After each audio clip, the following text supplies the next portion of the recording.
Welcome to episode 69 of the Ben Briggs podcast. I am Ben Briggs. Fucking hell, Jesus, forgot my own intro there.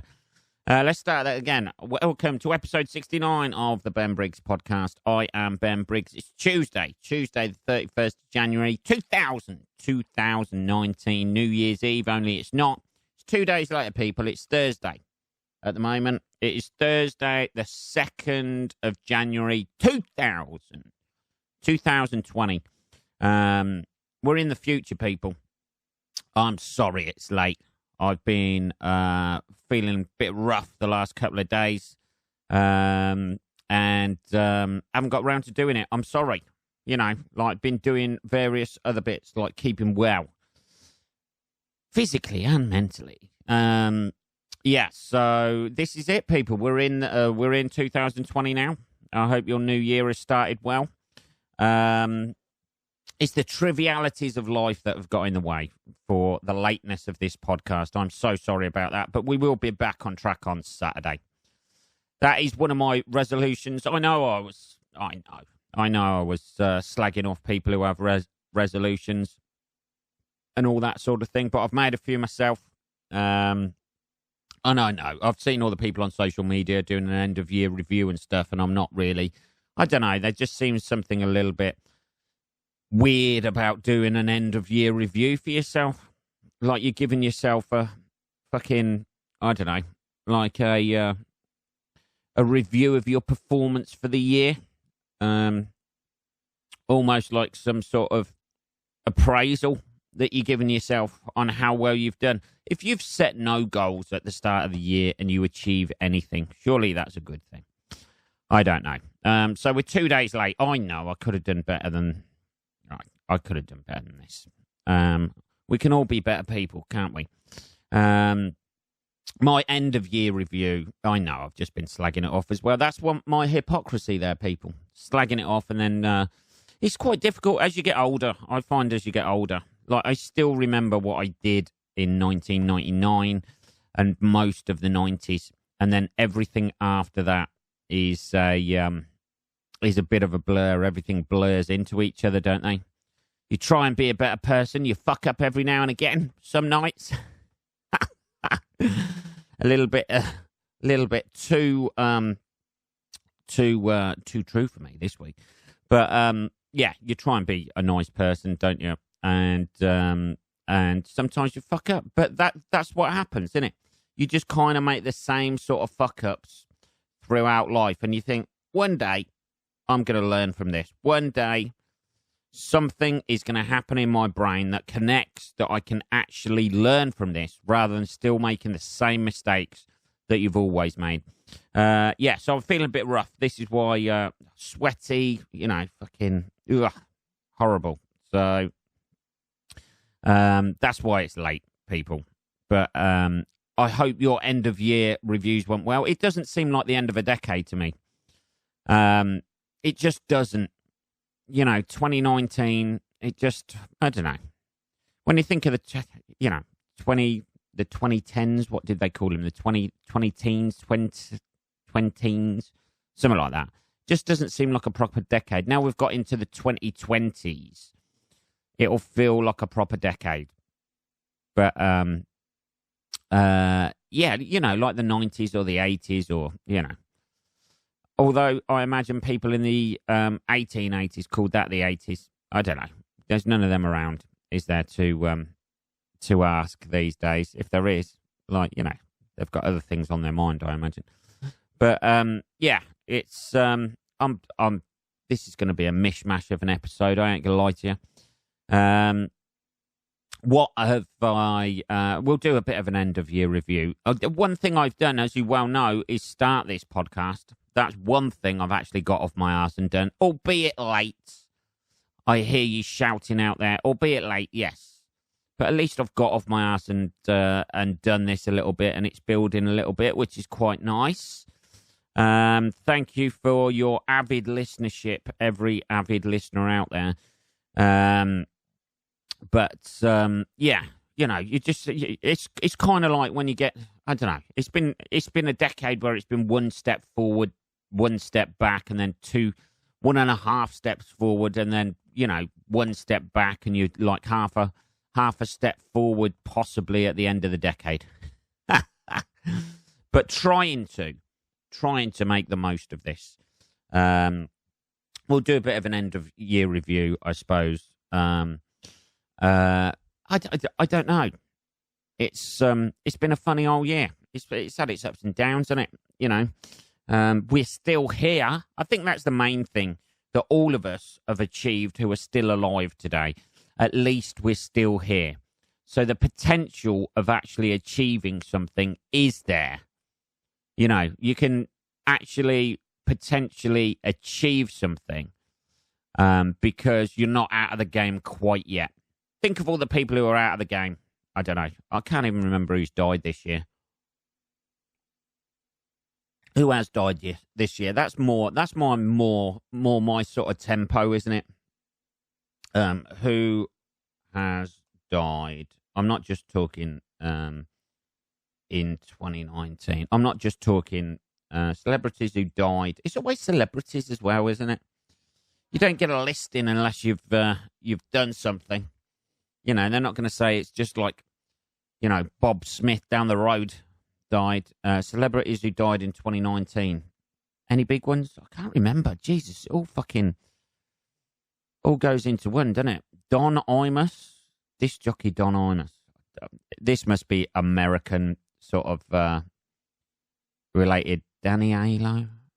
Oh, fucking, didn't Anthony Bourdain die? Carol Spinney, John Witherspoon, Diane Carroll, Eddie Money.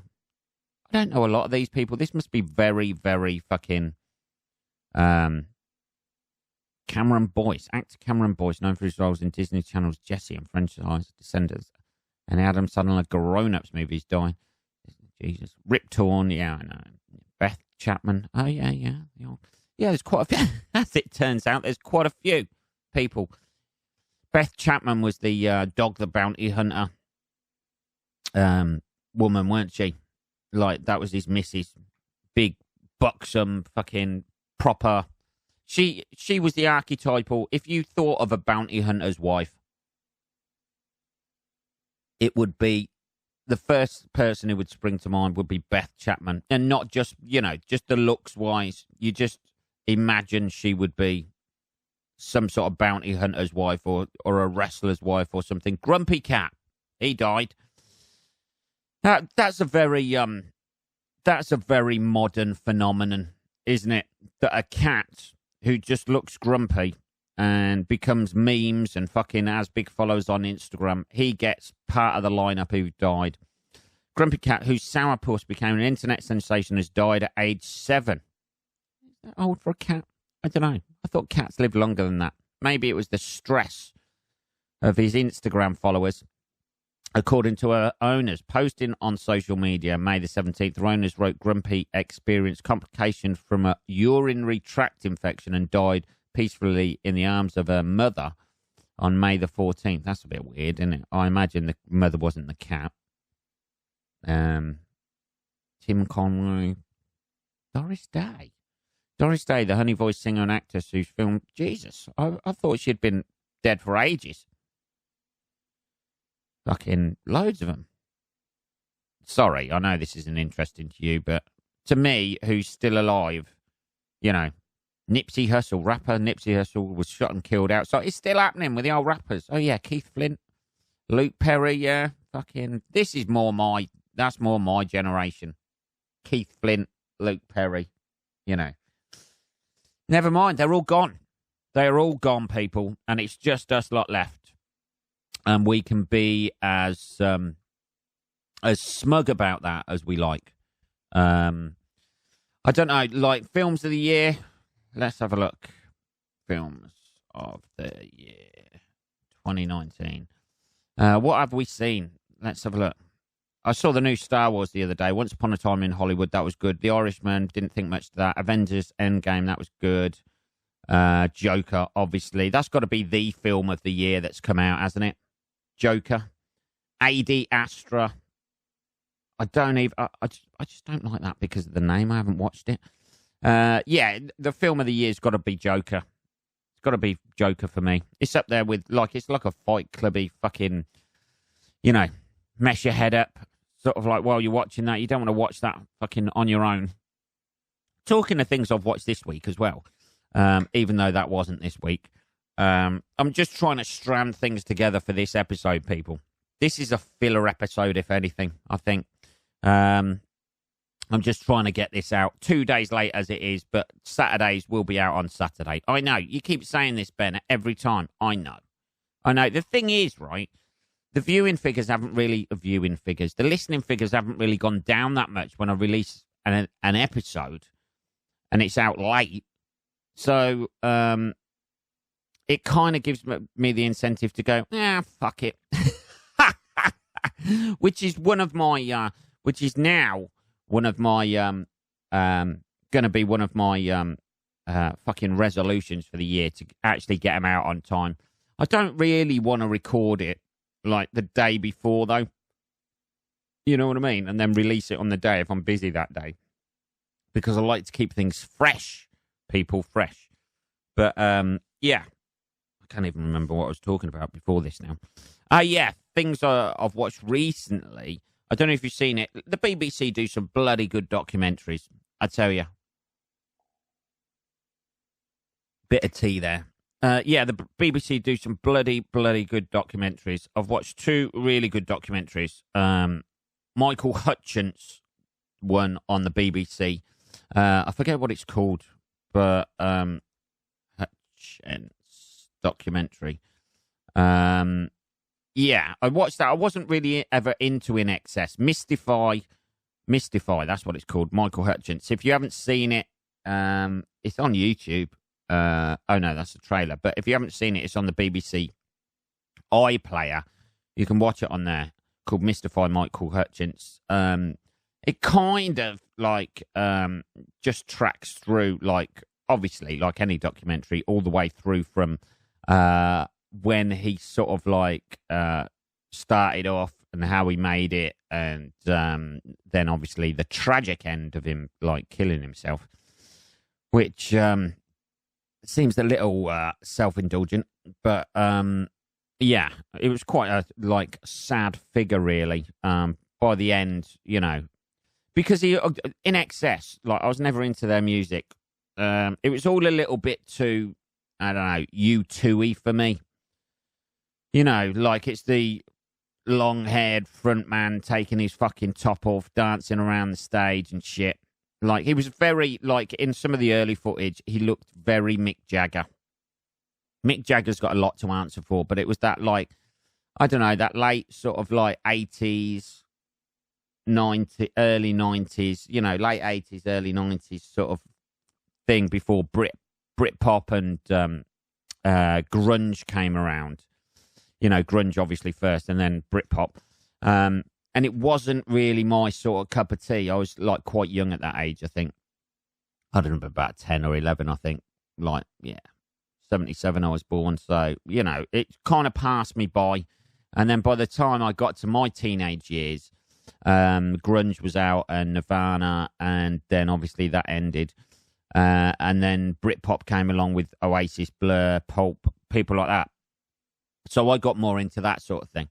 And never really took any interest in Excess. Still don't like some of the songs. Like, I was listening to some of the songs and they're all a bit grandiose.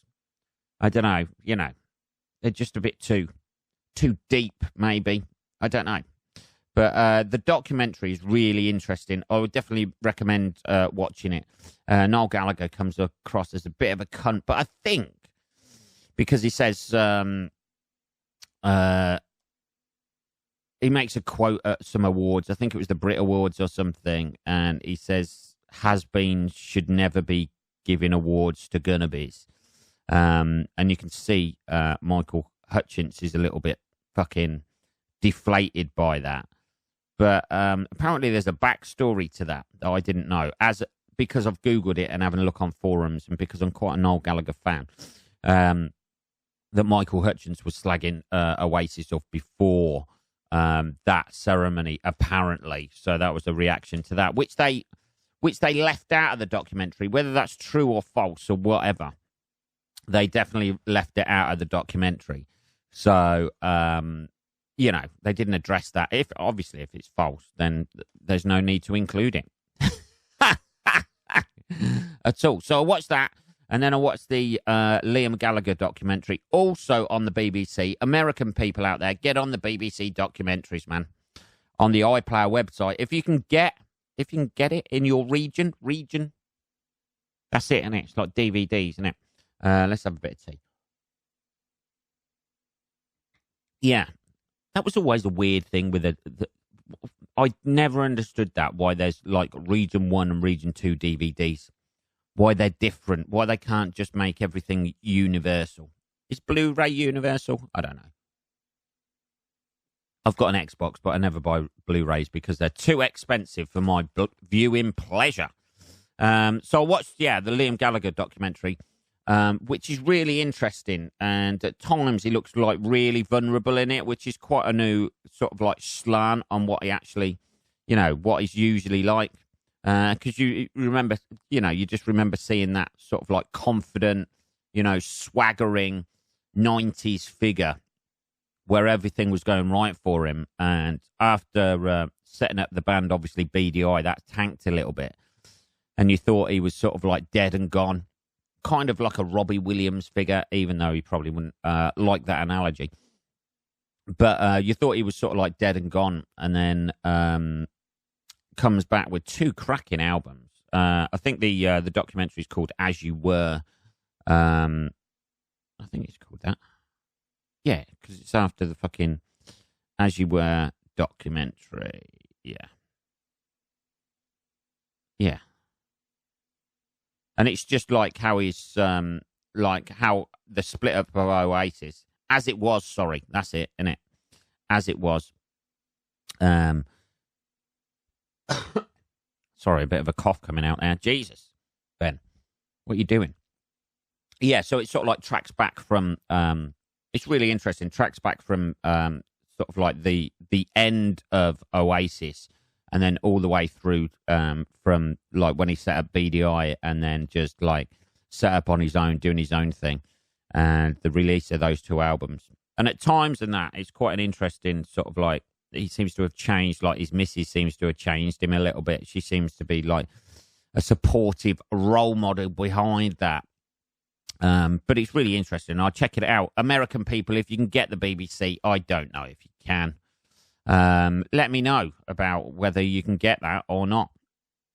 Who knows? I imagine you can. It's like BBC iPlayer, but whether it's in whether you can, because there's certain websites I can't access, I think.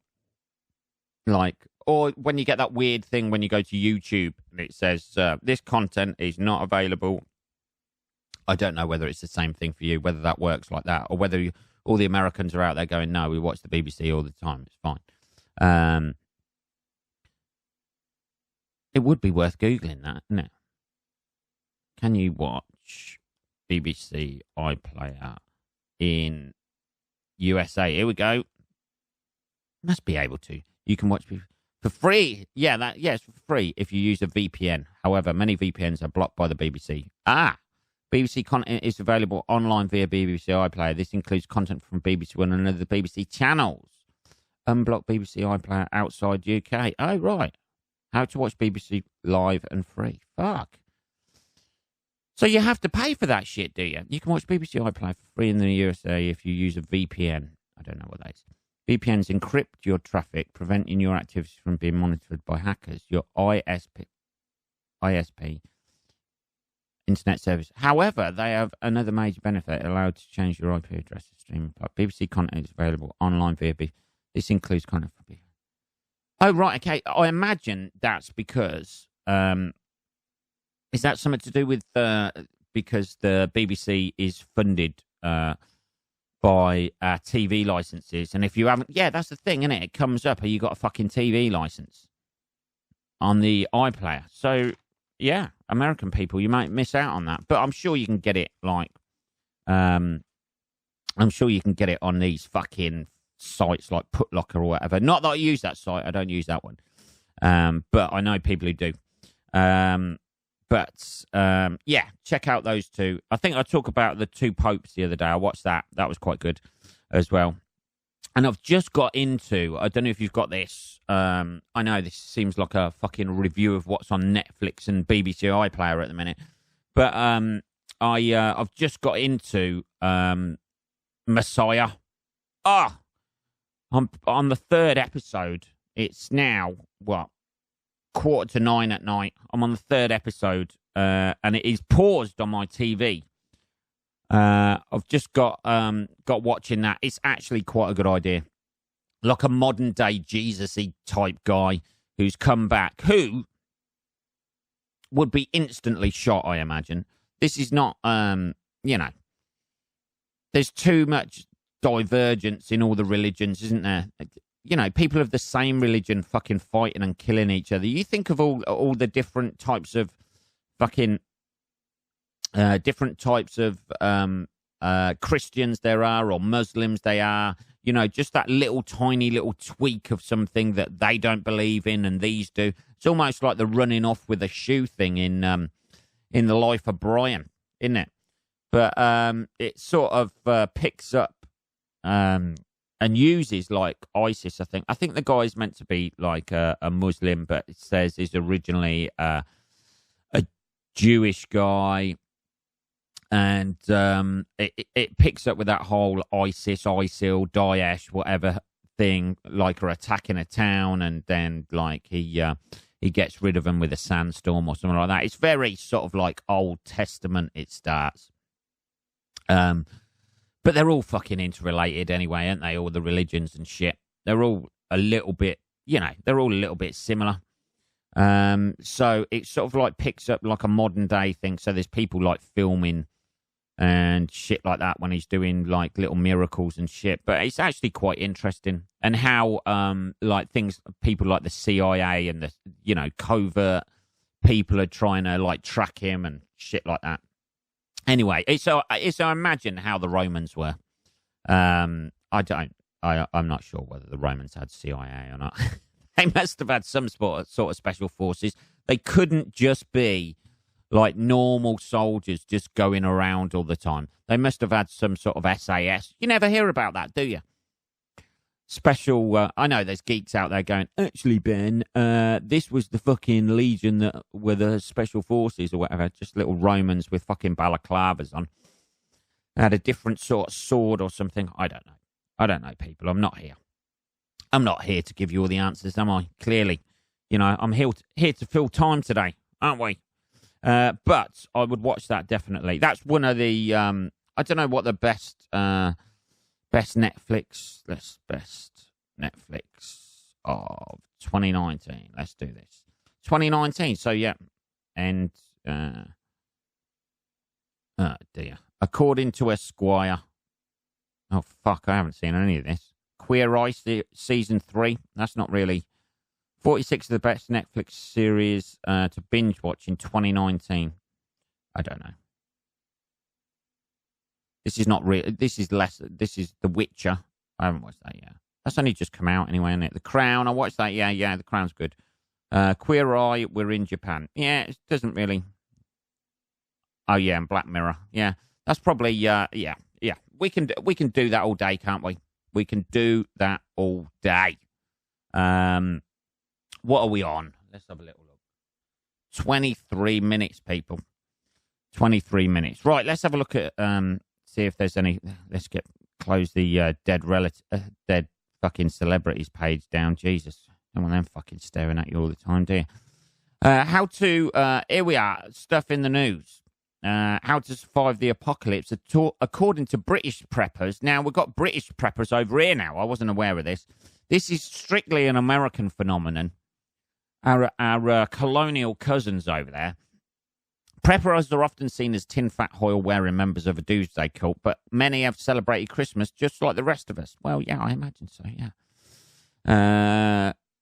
The survivalist movement is broad enough to include those who build up provisions for a minor power cut through to those who build nuclear bunkers. They're the fucking proper ones, aren't they? Now 3 self-identifying preppers, people who prepare for major emergencies. That must be gloomy, though. I've told Metro.uk how they ready themselves for flu pandemics, water shortages, natural disasters, and more. We asked each of them to tell us why ordinary Brits should follow their lead. Here's John Hughes, 44. Gym worker John Hughes admits his prepping is seen by some as elitist. I don't know. And others as barking man. But the former servicemen, they're all fucking been in the army, haven't they? Most of these people have fucking been in the army. From Wales is all set for any number of scenarios from his hilltop home in Mould. Surely you want to be underground. You don't want to be on a hilltop, surely. I don't know precisely. I joined the army in 1991 and it teaches you to prepare for literally everything. Yeah, being shot by people. But for actually placing preparations down, I would say early 2015. He's only been doing it 4 years. Jesus. What's he got? A cupboard full of Alka-Seltzer. I've also done a course in the military to evade, resist, and extract, along with many survival and bushcraft courses. That's not going to help you. Bushcraft courses in an apocalypse where everything is fucking, obliterated outside. You need the food inside. You need, to surely, tape up the windows, stop that radiation getting in. I don't know. I'm not prepared for anything. I'm not even prepared for a fucking power cut. I haven't got, I haven't got candles or anything like that. I'm not prepared for life, people. Anything at all. I'm not prepared for my fridge breaking down. Or my one of my taps dripping, let alone all this shit. And I will be the one knocking on those doors, won't I? Oh, can you just lend us something that's going to keep me alive? No, you should have been prepared. That's what they'll be like. They're going to be the worst sort of people. The I told you so's after the apocalypse. What should the average Brit be doing to prepare? This is what we do in Britain. I don't know. Stockpiling on tea, is it? Tea and sugar, having enough milk. This is a simple one. The average Brit needs to think. I'm not suggesting for a moment that they are thick. What I'm suggesting is what they should think about what happens if the power goes off, the water doesn't just come out of the tap. So that's it. That's hardly like the Americans, is there? Just sitting around. You guys are prepared. You got guns and shit. Just ask yourselves the questions. Everyone is different, so just consider a few scenarios. What are you most concerned by? In my opinion, we're looking at power outages and things like that. If you consider if the power goes out, it might be a minor inconvenience. But what about if you pop down the supermarket and they're shut because of that power outage? People get desperate. You need to think about longer-term power shutdowns. That's what you need to think about. Get one of them fucking stoves. One of those gas bottle stoves that you go camping with. Take that out with you. The average person doesn't think about if the power goes down mainstream. You can't flush the toilet. It wasn't hard for me. You can take a shit in the garden if it comes to it, surely. If it wasn't hard for me to prep for that stuff, everyone can. I'm always keen on eyeing for natural disasters, flooding, for example, and it doesn't have to affect me. I'm keeping an eye on my loved ones as well. He's doing it for everybody. It's about 3 or 4 people they've interviewed for this. Let's scan down. Jesus. What are you most concerned by? The next one, a flu pandemic. Jesus Christ. She's fucking... What's she doing? Walking around with some Vicks vapor rub in her pocket at all times? A flu pandemic, which would mean that basic lights, hospitals, emergency services, water treatment plants, power plants could all be offline as people stay at home sick. It's the same thing. Get some water in, innit? Get some water in. Some fresh water bottles. Keep you going for a couple of days. Bit of pot noodle. That's when that'll come in handy, won't it? Pot noodle. Author and artist. Here we go. I don't know. What a way to end the episode. On potential... that could happen this year, couldn't it? 2020 could be the year. 2020 doomsday prophecies. Let's have a look at this. Jesus, if I can say it. Doomsday. I know I'm Googling a lot this episode. Doomsday prophecy. That's not easy to spell, is it? Yeah, there we are. PH. Why Pope's 2020 resignation? What? In 900 year final piece of Pope's 2020 resignation will fulfill 900-year-old doomsday prophecy. We're on about this woman again from last week, aren't we? Look, Jesus. The 83-year-old became head of the Catholic Church. Oh, fuck off. adverts, and it's always adverts popping up. We're back to that woman, Baba Wenger or whatever it is, one of the Wenger boys. That is episode 69. Thank you for sticking with it, people. We're going to cut it off there. I will be back on Saturday. I hope you have a good week, which is basically tomorrow. And then I'll speak to you on Saturday. Have a good rest of your week, people. And I'll speak to you then, motherfuckers. Take care. Bye.